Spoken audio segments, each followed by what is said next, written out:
अब न्यूलैंड ने डीमेरिट्स तो दिए, लेकिन उन्होंने एक चीज़ और बताई कि एलिमेंट्स के अंदर एक फिक्स्ड इंटरवल के बाद, न्यूलैंड के मुताबिक वो 8वां एलिमेंट होता, लेकिन हम उसको फिक्स्ड इंटरवल या फिक्स टाइम बोलेंगे, कि एक फिक्स टाइम के बाद प्रॉपर्टीज सिमिलर शो होने लग जाती हैं।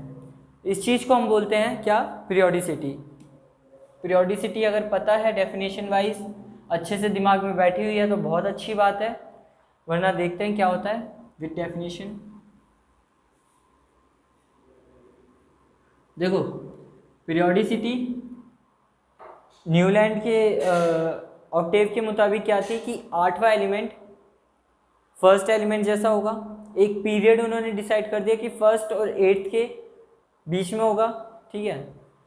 तो इस चीज़ को हम मॉडर्न पीरियोडिक टेबल में फर्स्ट और 8th ना लेके एक फिक्स्ड इंटरवल लेंगे, या फिर अब के टाइम के लिए मैं उसको बोलूँगा एक फिक्स्ड इंटरवल के बाद।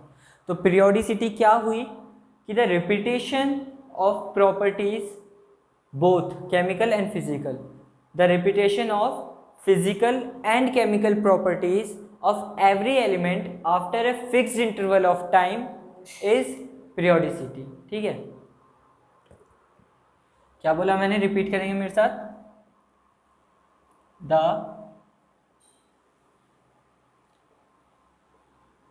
the repetition of chemical and physical properties, the repetition of chemical and physical properties after a fixed interval of time is periodicity। ठीक है,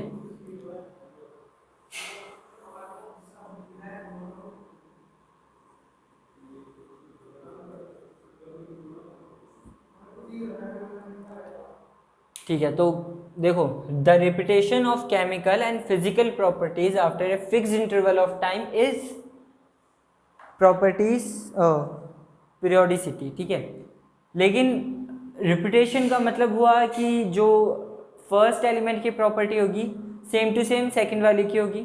ठीक है, कई कई जगह पे ये चीज़ नहीं होती, तो हम रिपीटेशन को ज़्यादा प्रेफर ना करते हुए मैं बोलूँगा कि और the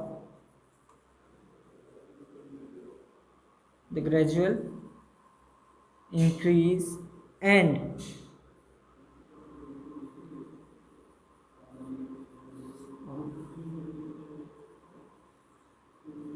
physical and chemical properties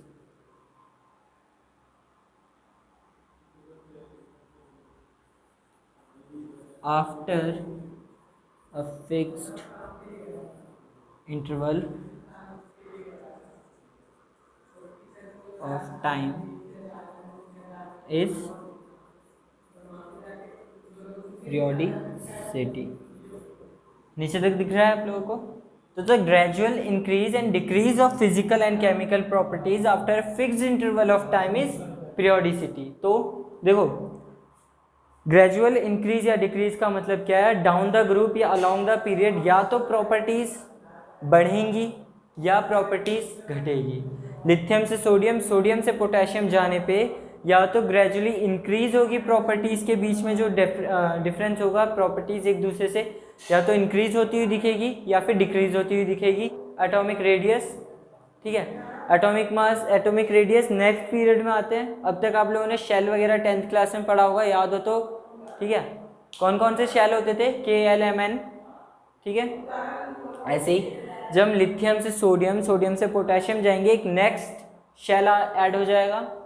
next shell add हो रहा है हर बार, तो उनका जो एटॉमिक रेडियस है वो ग्रेजुअली इंक्रीज कर रहा है, रिपीटेशन नहीं हो रही है।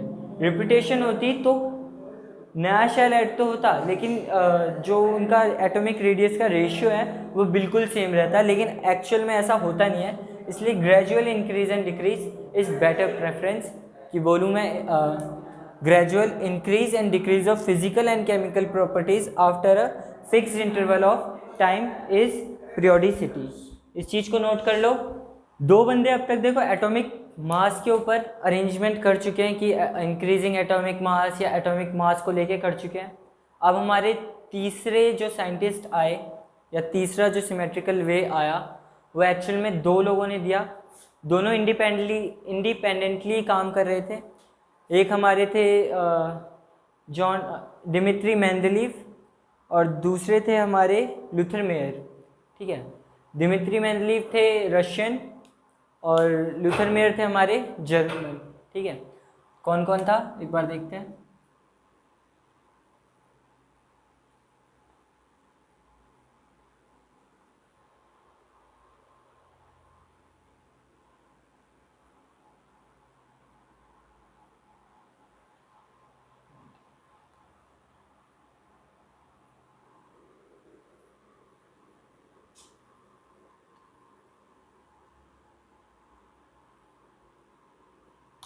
लूथर मेयर किस mayor.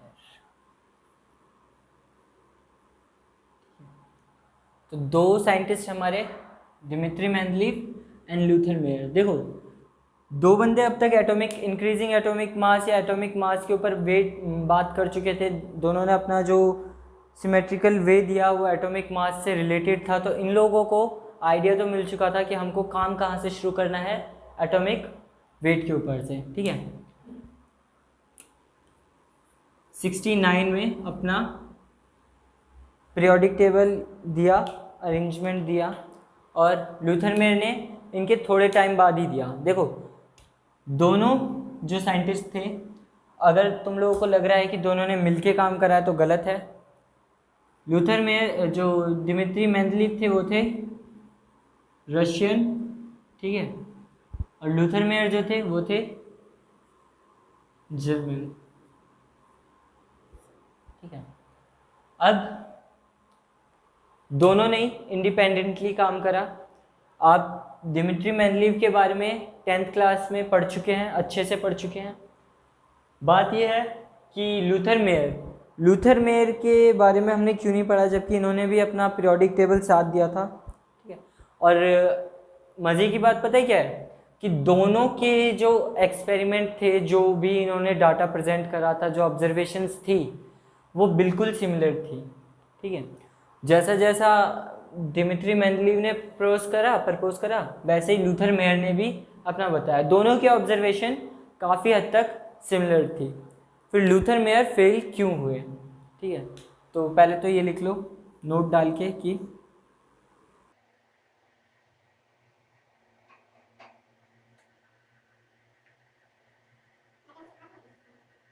Russian, Luther mayor, German, both propose their and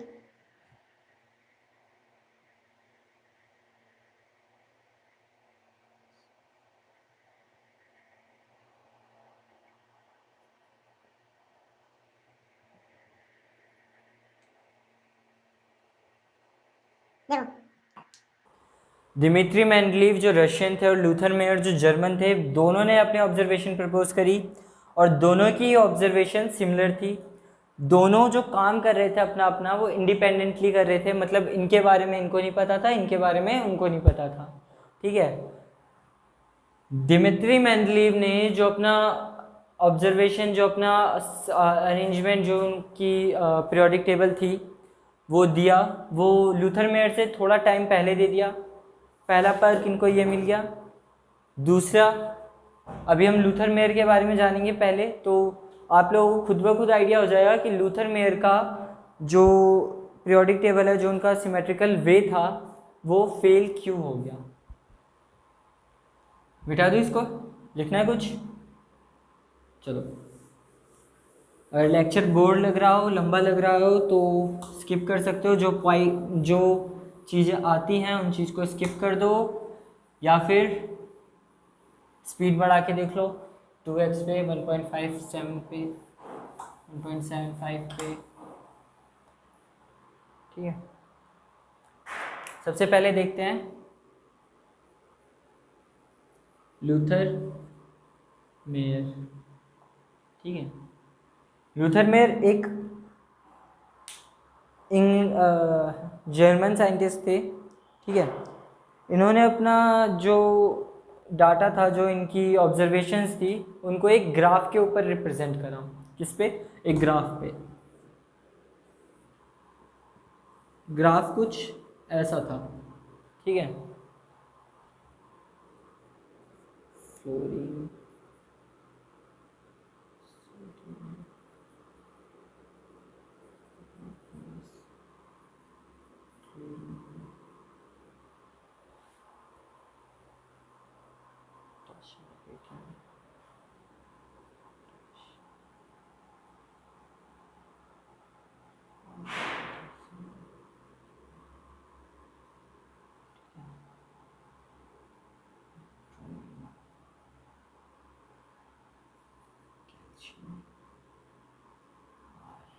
ठीक है। तो देखो, इन्होंने अपना जो डाटा था, जो इनकी ऑब्जर्वेशन थी, उसको एक ग्राफ पे रिप्रेजेंट करा। वो कुछ ऐसा था। ये ग्राफ किस बेसिस पे था? ये था atomic volume versus atomic weight,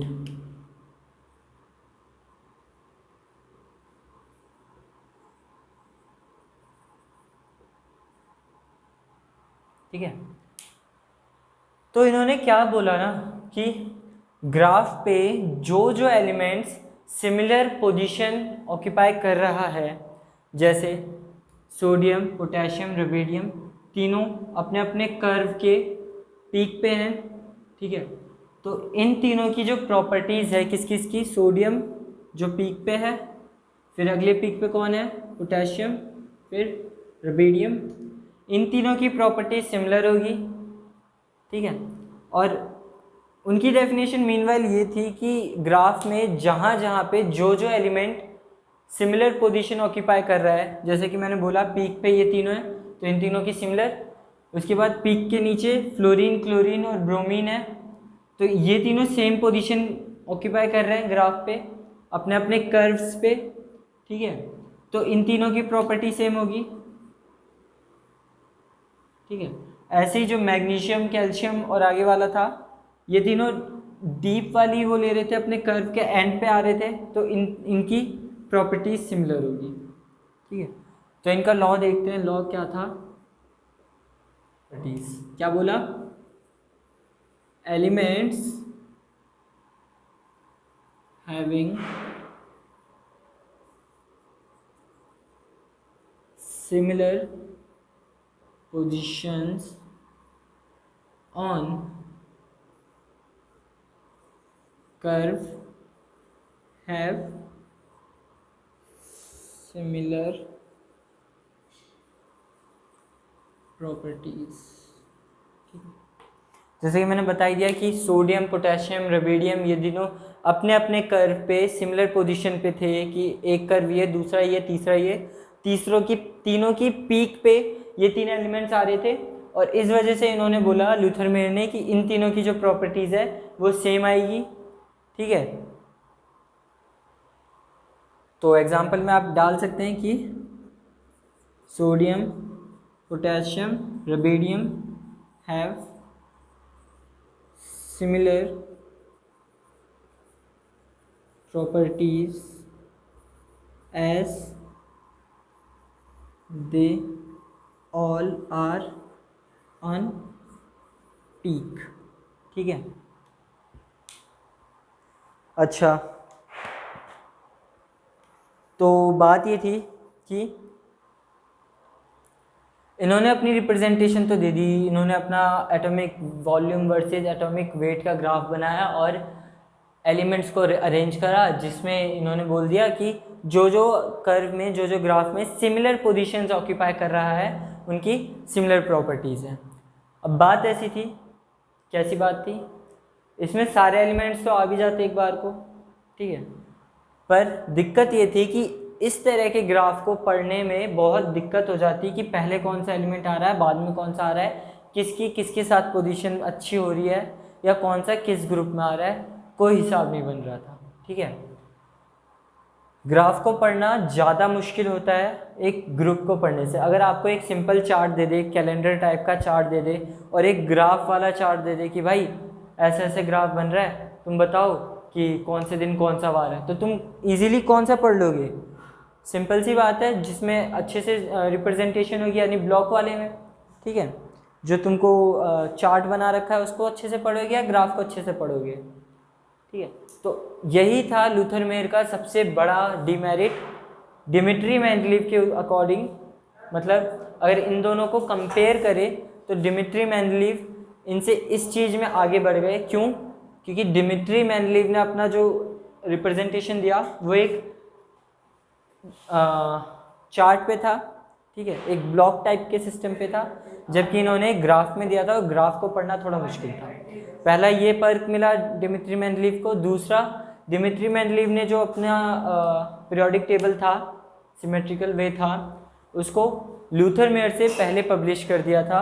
और क्योंकि डिमिट्री मेंडलीव का पहले पब्लिश भी हो चुका था, उनके पीरियोडिक टेबल को पढ़ना भी इजी था, इस वजह से लूथर मेयर वाले को ज़्यादा अटेंशन मिला नहीं। ठीक है, इसको लिखना है। आज का लास्ट टॉपिक,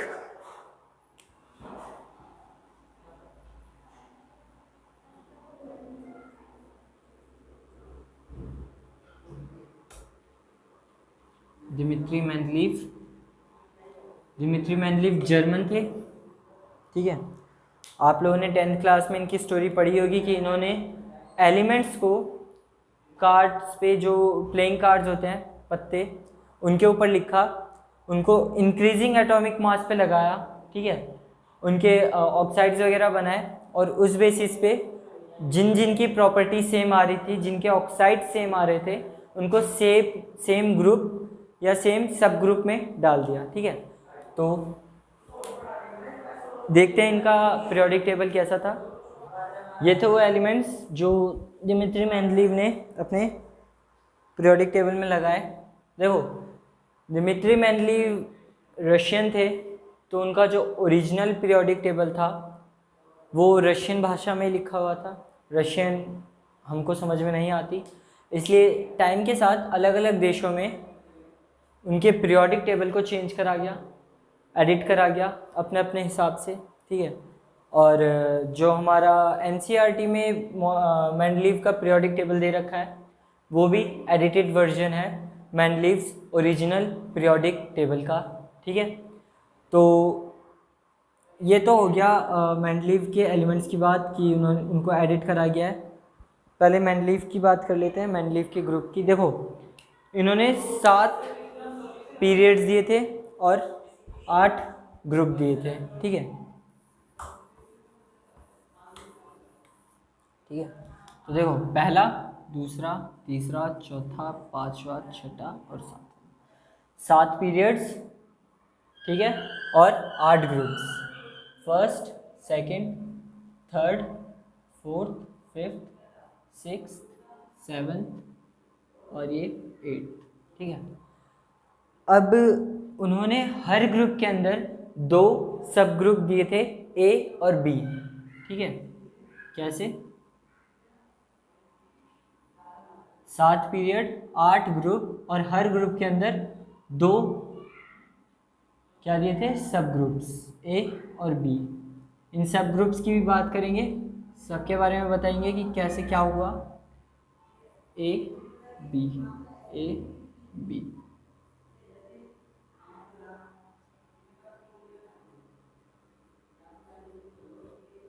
सात ग्रुप के अंदर उन्होंने सब ग्रुप्स दिए थे, पर 8वें वाले के अंदर उन्होंने कोई सब ग्रुप नहीं डाला, और 8वें वाले के अंदर उन्होंने बचे हुए एलिमेंट्स डाले। ठीक है, तो देखो, डिमिट्री मेंडलीव ने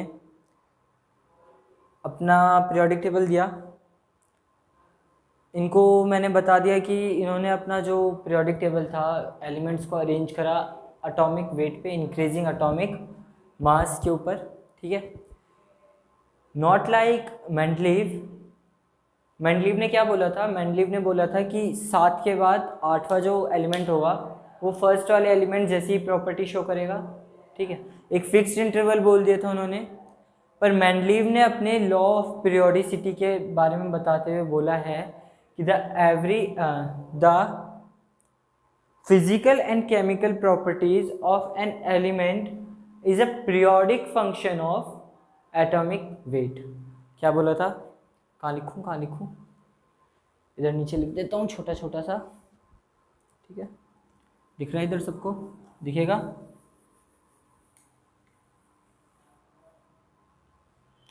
छोटा छोटा लिखूंगा, बोलता रहूँगा। आप लोगों को अगर कुछ डाउट आ रहा हो तो वीडियो को ध्यान से सुन के भी और देख के भी लिख लेना इसको। इनका लॉ था, लॉ क्या था?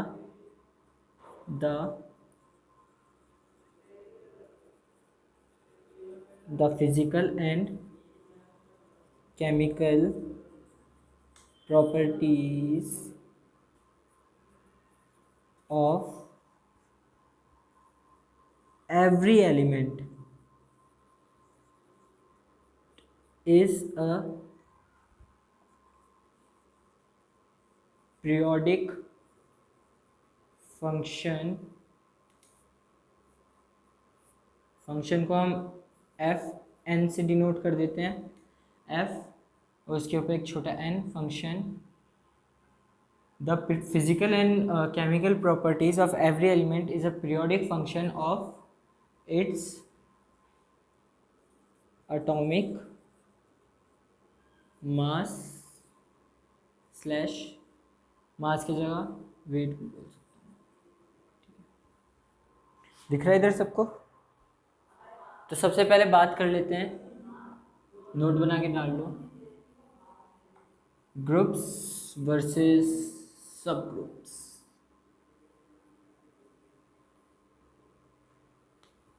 लड़ाई करवाएंगे ग्रुप्स की और सब ग्रुप्स की, ठीक है। तो देखो 8 ग्रुप थे, हर ग्रुप के अंदर 2 सब ग्रुप ए और बी, ठीक है। सब ग्रुप वाला फंडा क्या है, इसको अगर समझना चाहो तो बहुत इजी सा फंडा है। देखो मेंडलीव ने इंक्रीजिंग ऑर्डर एटॉमिक मास के इंक्रीजिंग ऑर्डर में अरेंज करना शुरू करा, ठीक है। इसके अलावा उन्होंने क्या करा था कि सारे एलिमेंट्स के ऑक्साइड्स बनाए, ठीक है। जो ऑक्साइड्स बनते गए उनको चेक करा, ठीक है। ऑक्साइड्स बने तो मेटल ऑक्साइड MO या M2O में बने, ठीक है। मेटल ऑक्साइड या मेटल 2 ऑक्साइड को इन्होंने 1 और 2 ग्रुप में बांट दिया, ठीक है, A और B ग्रुप में। तो बेसिकली बात ये थी, ग्रुप्स के अंदर जो एलिमेंट्स थे वो तो एक दूसरे से प्रॉपर्टी सिमिलर शो कर ही रहे थे, ठीक है, कि ग्रुप्स के सारे एलिमेंट्स एक दूसरे के साथ सेम प्रॉपर्टी शो करेंगे, ठीक है। लेकिन जो सब ग्रुप वाले एलिमेंट्स थे, जो सब ग्रुप में एक दूसरे के साथ थे, मतलब ए ग्रुप में जो भी एलिमेंट्स थे, बी ग्रुप में जो भी एलिमेंट्स थे, ये एक दूसरे से ज़्यादा सिमिलर थे, ठीक है। इनके ऑक्साइड्स भी काफ़ी हद तक सेम ही आ रहे थे, इनके ऑक्साइड का फॉर्मूला सेम आ रहा था, ठीक है। समझ गए? चलो नोट डाल के लिख लो, ग्रुप वर्सेस सब ग्रुप, और डेफिनेशन लिखो। ही अरेंज्ड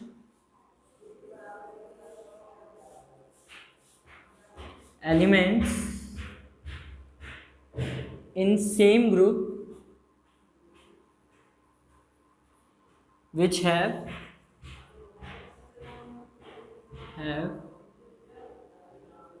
similar properties। आवाज आ रही है ना? ठीक है। He arranged elements in same group which have similar properties। जिन एलिमेंट्स की प्रॉपर्टीज एक जैसी थी उनको इन्होंने सेम ग्रुप में डाल दिया। सेकंड, सब ग्रुप का फंडा, elements have similar oxidized formula are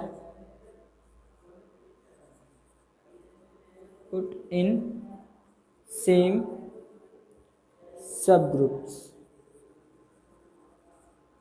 ठीक है, कि जो elements same oxidizing formula show कर रहे थे, जिनकी ऑक्सीडाइज्ड फॉर्मूला या ऑक्सीडाइज्ड नेचर भी एक जैसा था, उनको इन्होंने सेम सब ग्रुप में डाल दिया। एग्जाम्पल लोगे इसके, एग्जाम्पल लिखो, Na2O, Li2O, K2O, जानते हो सोडियम, लिथियम, पोटेशियम एक ग्रुप में आए थे। इसके बाद MgO, BeO, CaO, ये सारे मेटल ऑक्साइड शो कर रहे हैं, मेटल ऑक्साइड, ये मेटल 2 ऑक्साइड, इसलिए इनको डाला ग्रुप ए में, सब ग्रुप ए में, और इनको डाला सब ग्रुप बी में, ठीक है, नोट कर लो इसको।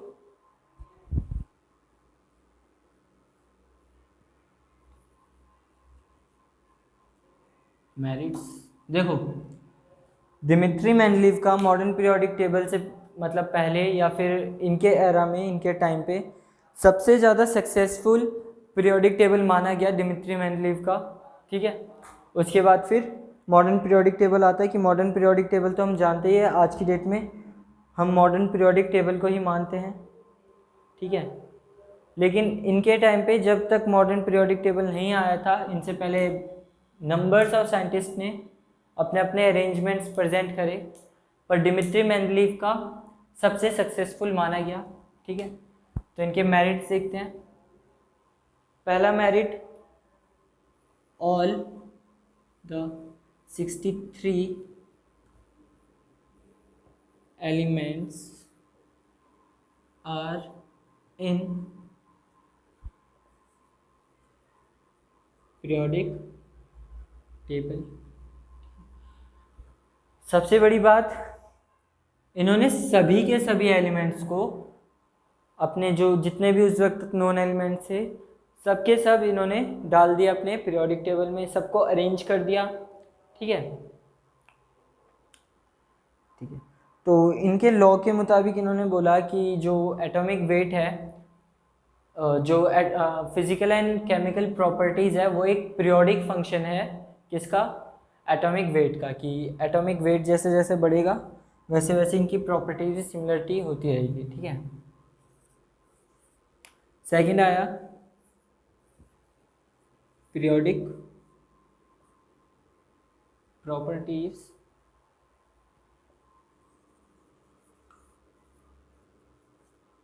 Periodic properties directly proportional to atomic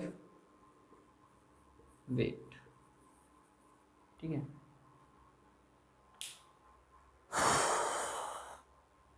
अच्छा, वीडियो को पीछे करके या फिर अपनी बुक में देखोगे तो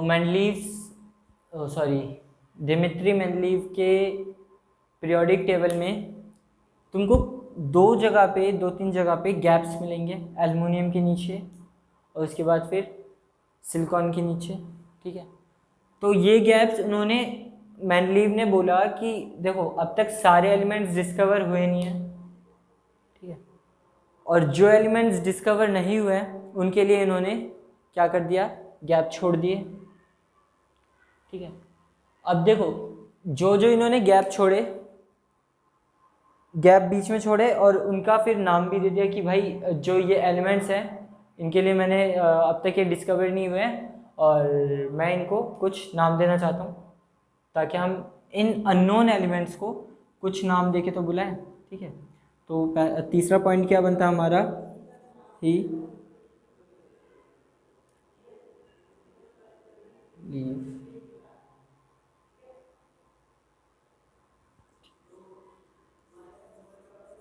gap for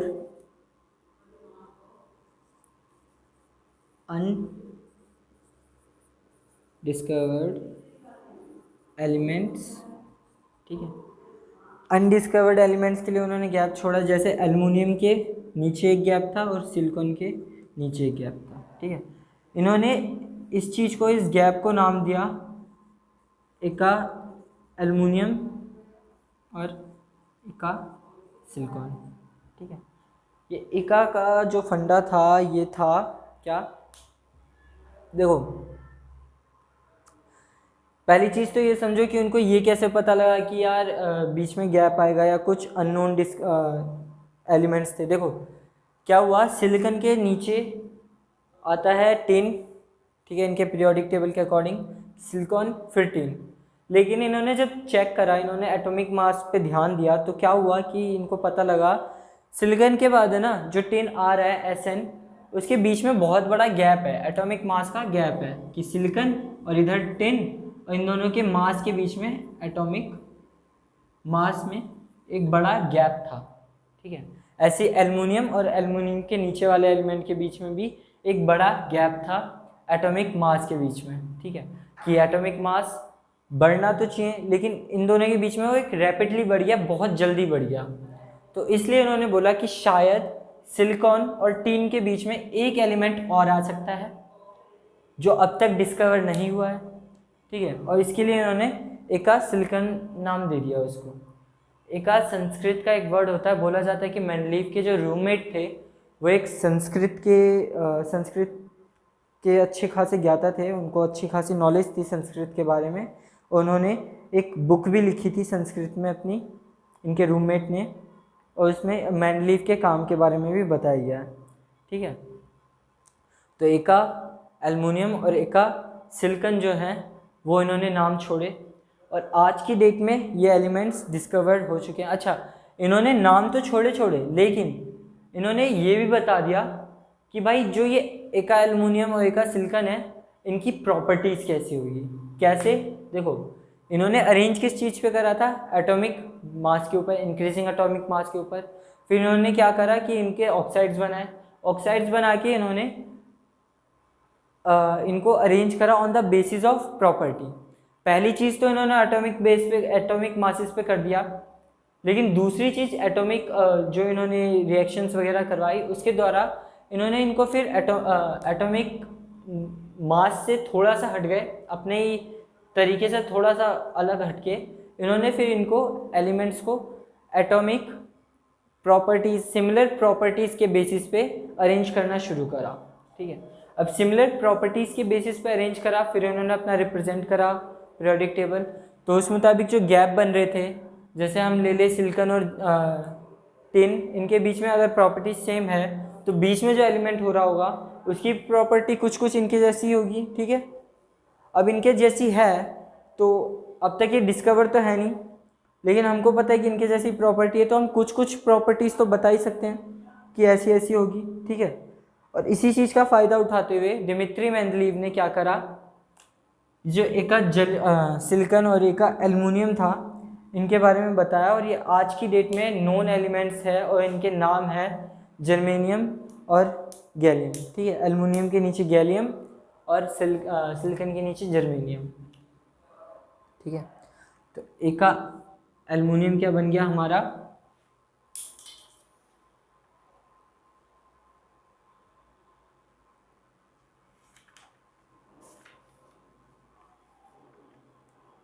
गैलियम, एका एल्युमिनियम बन गया हमारा गैलियम और एका सिलिकॉन बन गया हमारा जर्मेनियम, ठीक है। अच्छा, 3 मेरिट्स हो गए। चौथा मेरिट आप ये चीज़ लिख सकते हैं कि जो गैप छोड़ा और अनडिस्कवर्ड एलिमेंट्स थे, चौथा पॉइंट डाल के बना के ये लिख लो कि properties of undiscovered elements are given, ठीक है। इन्होंने जो अनडिस्कवर्ड एलिमेंट थे उनकी प्रॉपर्टी भी बता डाली अपने पीरियोडिक टेबल के अकॉर्डिंगली, ठीक है। और अगर कोई बंदा प्रिडिक्ट कर पा रहा है कि भाई अगला ऐसा होगा और वैसा ही आ जाता है, तो उसको हम अच्छा खासा सक्सेसफुल पीरियोडिक टेबल मानेंगे। जैसे तुम ही हो यार, अगर तुम अभी आईपीएल चल रहे हैं, ठीक है, आईपीएल में अगर तुम मैच से पहले बता दो कि भाई आज है ना ये टीम जीतेगी, इसके अकॉर्डिंगली इतने रन बनेंगे, इतने इतने रेंज में रन बनेंगे और ये प्लेयर इतने इतना स्कोर करेगा, ठीक है, और वैसा ही असलियत में हो भी जाता है। तो जिन जिन लोगों ने तुमको सुना था प्रेडिक्ट करते हुए कि ऐसा ऐसा होता है और बिल्कुल वैसा ही हो जाए, तो वो सब बंदे तो सोचेंगे भाई कुछ तो बात है, इसको तो अच्छा खासा पता है, ये तो भाई चैम्प है ना। तो इन मेरिट्स के वजह से उन्होंने प्रॉपर्टीज़ भी बता दी अनडिस्कवर्ड एलिमेंट्स की, उन्होंने गैप भी छोड़ा प्रॉपर, उन्होंने periodic properties is proportional to atomic weight और all the 63 elements are in the periodic table, सब कुछ डाल दिया, सारे मेरिट्स बता दिए, और इस वजह से इनका जो पीरियोडिक टेबल था काफ़ी सक्सेसफुल रहा।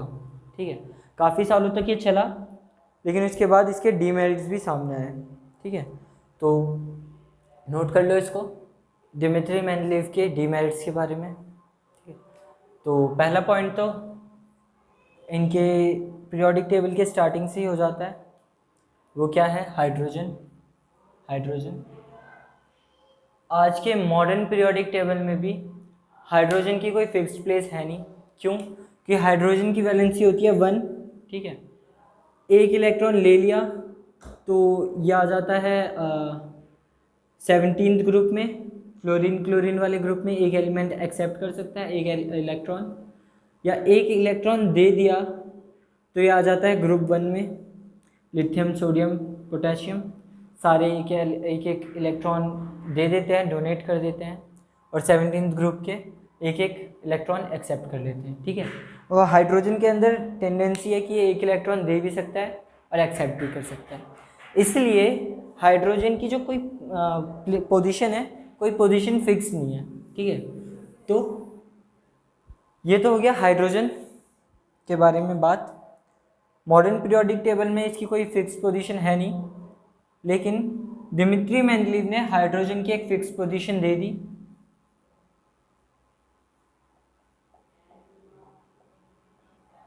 ठीक है, हाइड्रोजन की क्या दे दी, फिक्स पोजीशन, जो कि गलत था। ठीक है, सेकंड बात क्या थी,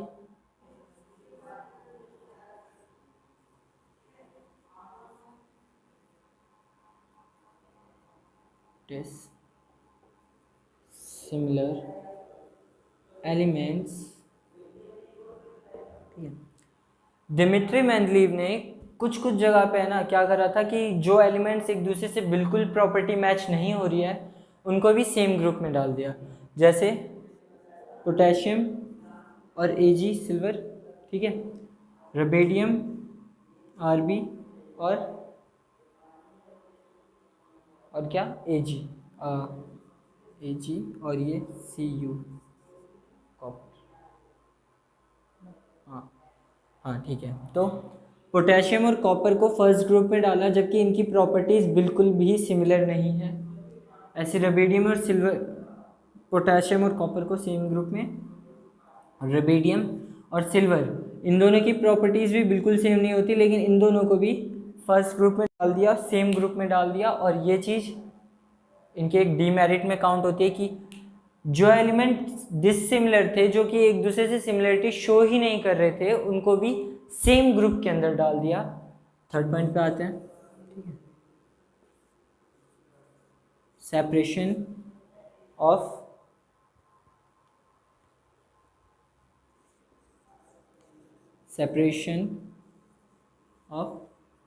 सिमिलर एलिमेंट्स। डिमित्री मेंडलीव ने एक जगह पे ये चीज़ भी करी कि जो सिमिलर एलिमेंट्स थे जिनकी प्रॉपर्टीज़ काफ़ी हद तक सिमिलर थी उनको सेपरेट कर दिया। पीछे जाओगे लास्ट ग्रुप में तुमको दिखेगा 6th पीरियड में 8th ग्रुप के अंदर Pt प्लेटिनम है, और 7th पीरियड में फर्स्ट ग्रुप के अंदर है Au गोल्ड। ठीक है, प्लेटिनम और गोल्ड इन दोनों की जो प्रॉपर्टीज़ है ना वो काफ़ी हद तक सिमिलर है, काफ़ी ज़्यादा सिमिलरिटी है इनके अंदर। ठीक है, फिर भी इसको जो है वो डाला ग्रुप 8 पीरियड 6 और इसको डाला ग्रुप फर्स्ट पीरियड 7, तो सेपरेट करके लगा दिया। ठीक है, और अगर आप NCERT से पढ़ रहे हैं तो NCERT के अंदर भी ऐसी एग्जाम्पल दे रखे हैं। ठीक है, तो ये एक एग्जांपल था प्लैटिनम और गोल्ड को, जो कि सिमिलर प्रॉपर्टीज रखते हैं, सिमिलरिटी शो करते हैं, उनको भी सेपरेट करके लिख दिया। ठीक है, समझ गए। चौथा डीमेरिट क्या था? चौथा डीमेरिट इनका था कि इन्होंने ना, देखो फिर से याद करो, दिमित्री मेंडलीव ने किस चीज पे अपना पीरियोडिक टेबल बनाया था? इंक्रीजिंग एटॉमिक वेट पे।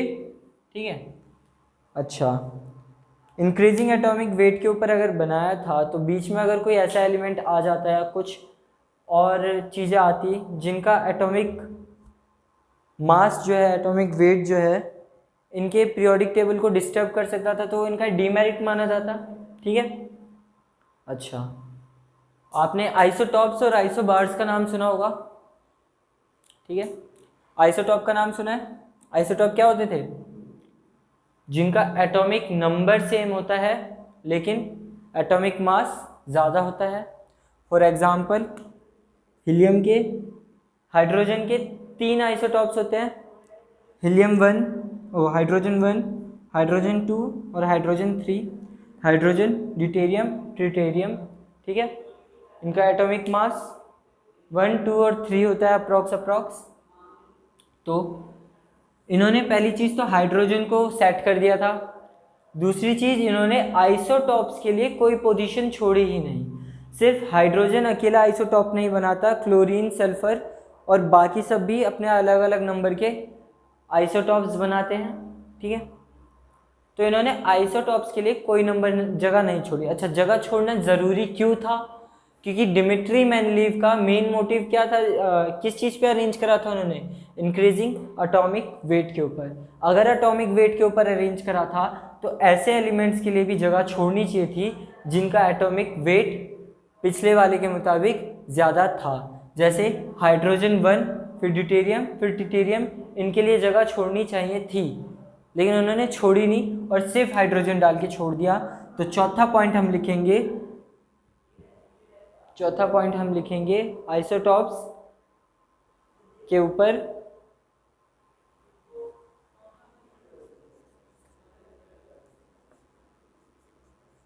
आइसोटॉप्स।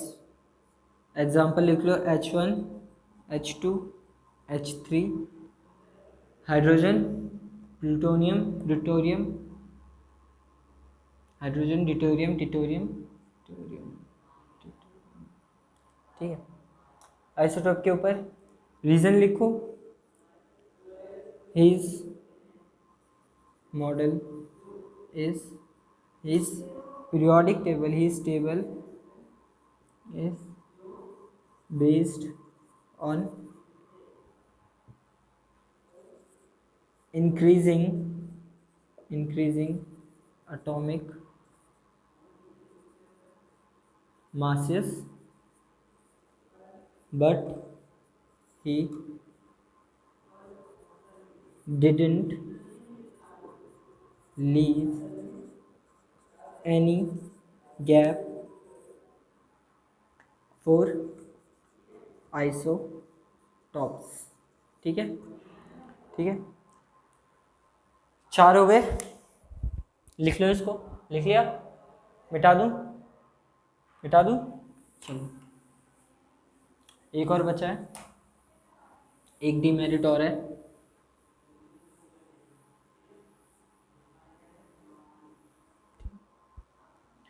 तो देखो, 4th पॉइंट में हमने देख ही लिया कि उन्होंने एटॉमिक मासिस से अपने जो उनका बेसिक फंडा था उससे हट गए। तो नोट डाल के ये चीज़ भी लिख सकते हो।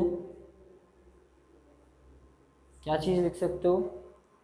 लेटर हीज बेसिक फंडा shifted to arrange in same property. देखो, उनका बेसिक फंडा था कि उनको अरेंज करना था इंक्रीजिंग एटॉमिक मास के ऊपर।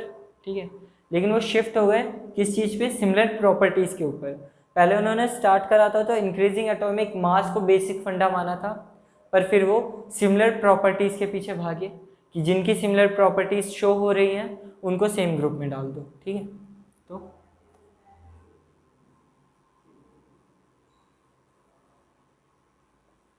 हिज बेसिक फंडा इज एटॉमिक मास या atomic weight, but later he shift towards similar properties of elements। ठीक है, अच्छा लिखिए, ये समझ गए। चलो, पांचवा डीमेरिट, आज की क्लास ख़त्म। ठीक है, पांचवा जो डीमेरिट है वो थोड़ा अटपटा है, थोड़ा एनोमलस है। ठीक है,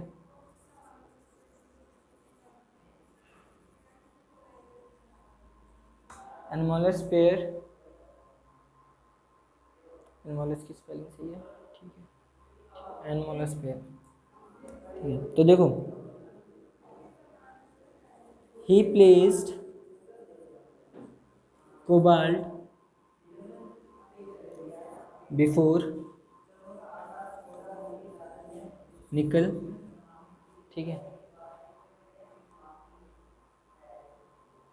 ही प्लेस्ड कोबाल्ट बिफोर निकल। उन्होंने क्या करा, एनोमलस पेयर मतलब देखो, इनका बेसिक फंडा स्टार्टिंग में क्या था कि मैं भाई इंक्रीजिंग एटॉमिक मास के ऊपर बनाऊंगा। ठीक है, कोबाल्ट का एटॉमिक मास जो है वो निकल के एटॉमिक मास से ज़्यादा होता है, लेकिन उन्होंने कोबाल्ट लगाया, उसके बाद निकल को डाला। ठीक है, क्या बोल रहा हूँ कि फेरिक, कोबाल्ट और निकल ये थे 8th ग्रुप 3rd पीरियड में। ठीक है, तो अगर वो अपने एटॉमिक मास के ऊपर ही चलते, अपने एटॉमिक मास वाले फंडा पे ही कायम रहते, तो कोबाल्ट आता निकल की जगह और निकल आता कोबाल्ट की जगह। ठीक है, लेकिन उन्होंने इस चीज़ को इग्नोर करा या एनोमोलसली उसको छोड़ दिया और फेरिक, कोबाल्ट और निकल इस चीज़ का अरेंजमेंट करा। ठीक है, तो उनके अकॉर्डिंग, उनके लॉ के अकॉर्डिंग ये चीज़ भी गलत थी।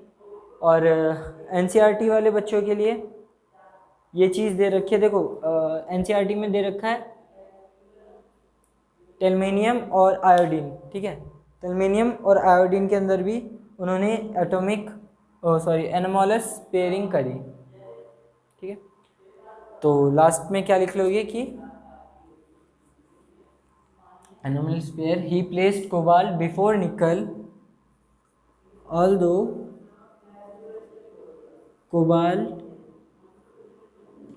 nickel have higher atomic mass than cobalt। ठीक है, ठीक है,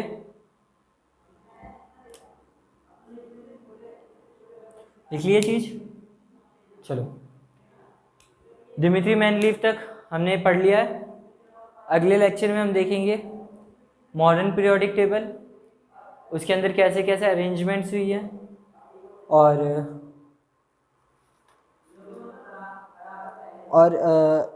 मॉडर्न पीरियोडिक टेबल को याद करने का तरीका देखेंगे, पीरियोडिसिटी वगैरह, टिपिकल एलिमेंट्स और ये सब देखेंगे, बाकी सारी चीज़ें। आज की क्लास इधर ही ख़त्म होती है, आज का लेक्चर इधर ही ख़त्म होता है। पढ़ते रहिए, नोट्स बनाते रहिए, साथ साथ कोशिश ये कीजिए कि चीज़ों को रिलेट कर सके और जितने हो सके उतने ज़्यादा क्वेश्चंस वगैरह बनाते रहिए। केमिस्ट्री, फिज़िक्स दोनों ही हम याद करें तो उतना अच्छे से याद नहीं रख सकते, लेकिन अगर उनको रिलेट करें और अपने दिमाग में अच्छे से बिठा लें तो ज़िंदगी भर याद रहेगी। ठीक है, तो पढ़ते रहिए।